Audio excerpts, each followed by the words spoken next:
This dollar store item has been quietly blocking mice out of homes for over 40 years, and almost nobody talks about it anymore.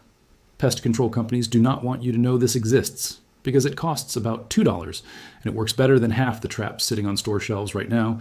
Stick around, because by the end of this video, you will know exactly what this fix is, how to use it tonight, and why it disappeared from public knowledge for so long.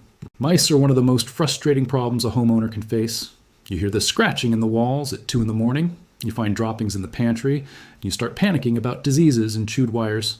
So you go out and buy traps, sprays, even those ultrasonic plug-in gadgets that promise to scare rodents away with sound waves. And most of the time, none of it actually works. Traps only catch the mice that are already inside. They do nothing to stop new ones from coming in behind them. Sprays smell awful and wear off in days. Ultrasonic devices have been tested over and over, and most experts agree they barely make a dent.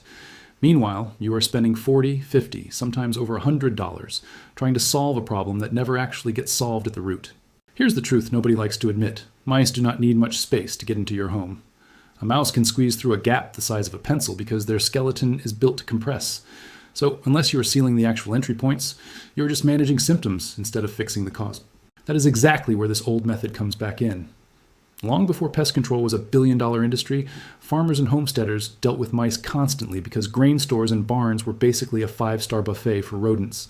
They could not call an exterminator. There was no such thing yet. So they relied on cheap, physical solutions passed down from one generation to the next. One of those solutions was steel wool. Just plain, ordinary steel wool, the kind you probably already have in a kitchen drawer for scrubbing pots. Farmers packed it into any hole or crack they found around barns and homes because mice physically cannot chew through it. Their teeth can gnaw through wood, drywall, even soft plastic and aluminum, but steel wool shreds their mouths and they avoid it completely. This method quietly worked for decades until companies started selling expensive rodent control services and products in the mid-20th century. Once there was money to be made in pest control, cheap fixes like this stopped getting talked about publicly because there was no profit in telling you to spend $2 at a hardware store. It was not some big evil secret meeting. It was simply that an industry built on recurring service calls has zero incentive to tell you about a one-time fix. So let's get into exactly how to do this the right way, because there is a key detail most people get wrong. First, you want fine-grade steel wool, not the coarse kind, definitely not the soap-filled pads under your sink. Plain steel wool costs about $2 for a multi-pack at any hardware store or even a dollar store.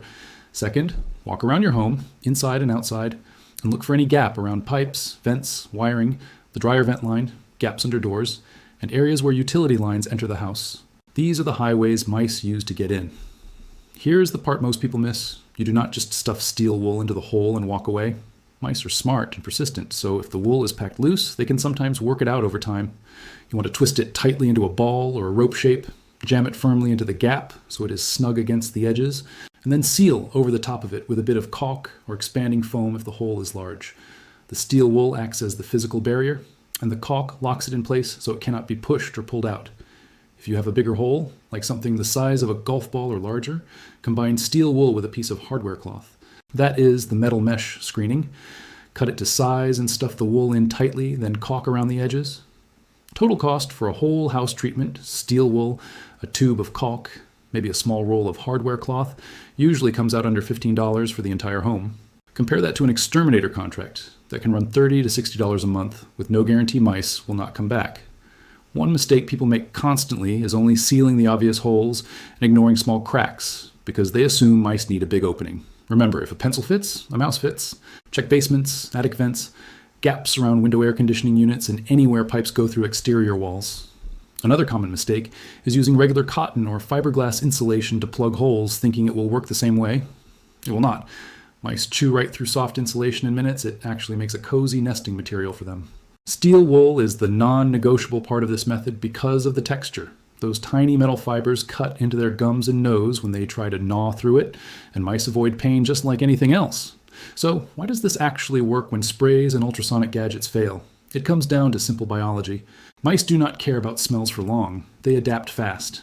They do not care about sound waves after the first few days. They get used to it.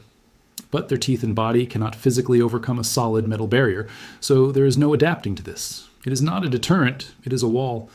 That is the difference between managing a mouse problem and actually solving one. People who have used this method report noticeably fewer signs of mice within about 1 to 2 weeks of sealing entry points. Scratching sounds stop, dropping stop, appearing in new areas. And any mice that were already inside eventually get caught in traps or leave since their food and shelter access gets cut off.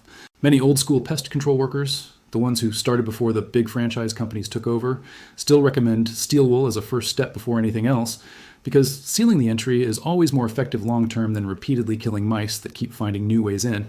It has been tested against foam alone, which mice can sometimes chew through over time, and against plastic mesh, which is far too easy for their teeth to shred. Steel wool combined with caulk consistently comes out as the most durable barrier in side-by-side comparisons homeowners have done themselves over the years. Now here is a quick bonus tip that pairs perfectly with this method. Peppermint oil on cotton balls placed near vents or corners will not stop mice on its own, but once entry points are sealed, it helps discourage them from lingering near your home searching for a new way in, since mice hate the strong scent. Replace the cotton balls every few days for best results. It is a small extra step, but combined with the steel wool seal, it makes your home significantly less appealing to any mice still wandering around outside looking for an opening. If this video helped you, do me a favor and hit that subscribe button, because we post practical, old school fixes like this every single week that save you real money. Drop a comment below and let me know if you have tried the steel wool trick before or if you are trying it for the first time tonight. Next video, we are going to cover the $2 trick that keeps ants out of your kitchen for an entire summer, and trust me, it is just as simple as this one. Until then, remember, sometimes the best fix has been sitting in your junk drawer the whole time.